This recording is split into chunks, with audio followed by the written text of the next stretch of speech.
how can you back up WhatsApp messages? So without any further ado, let's dive right into this exciting video.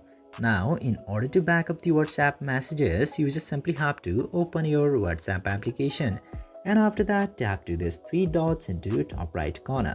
Simply select that and then you will get to see this settings option. Simply choose settings. After going into settings, you will get to see a bunch of options. Among them, you just simply have to select this chats option.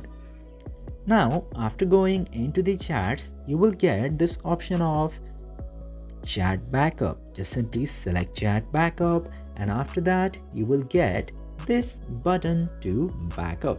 Just simply tap to backup option and your WhatsApp messages will successfully be backed up to your device's storage or Google account storage. I hope this video was informative for you. If yes, don't forget to give a thumbs up and subscribe to the channel. Thank you for watching this video.